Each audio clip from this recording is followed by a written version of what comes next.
Hey everyone, welcome back. Today we're diving into Leviticus chapters 23 and 24. Now, I know what some of you might be thinking. Leviticus can seem a bit dense, but stick with me because these chapters are filled with incredible insights into God's character and his plan for his people. It's all about how he sets apart time to connect with us. So chapter 23 is basically God's party planner. He lays out 7 specific appointed times, or feasts, for the Israelites. These aren't just random holidays, they're divine appointments, each packed with meaning. It starts with the Sabbath, a weekly reminder to rest and remember that God is our provider. It's a beautiful rhythm he built into creation itself. Then we get into the annual feasts. First up is Passover and the Feast of Unleavened Bread. This looks back at their incredible rescue from Egypt. It's a powerful picture of deliverance, how God stepped in to save them. For 7 days they ate bread without yeast, symbolizing a fresh start, leaving behind the old life of slavery for a new life of freedom with God.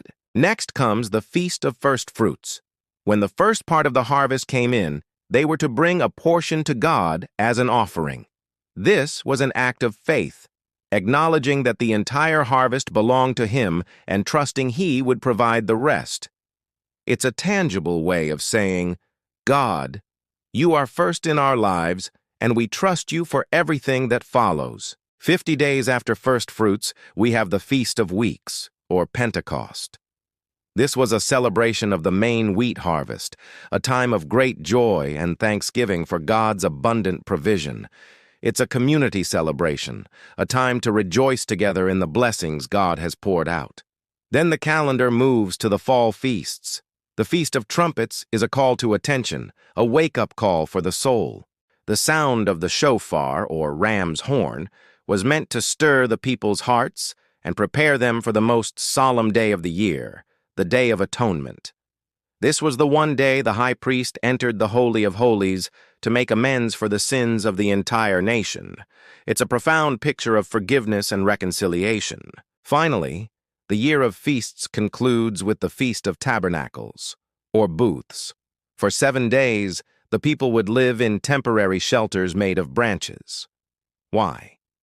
To remember their ancestors' journey through the wilderness and how God faithfully sheltered and provided for them. It was a week-long camping trip with a divine purpose, to remember God's constant presence and provision, no matter the circumstances. Moving into chapter 24, the focus shifts from sacred times to sacred objects within the tabernacle. God gives instructions for the perpetual lamp and the bread of the presence. The lamp was to burn continually, a constant flame symbolizing God's unending presence with his people. He is the light that never goes out. And the bread? 12 loaves were to be set out on a golden table every Sabbath, representing the 12 tribes of Israel. This symbolized a continual fellowship, a constant invitation to be in God's presence and receive spiritual nourishment from him. It's a beautiful image of God desiring a close, sustained relationship with his people. These chapters show us a God who is deeply interested in the details of our lives. He establishes rhythms of rest, remembrance, and celebration to draw us closer to him. From the weekly Sabbath to the annual feasts, he creates opportunities for us to pause, reflect on his goodness, and trust in his provision. It's all about relationship. Thanks so much for joining me today to explore these chapters.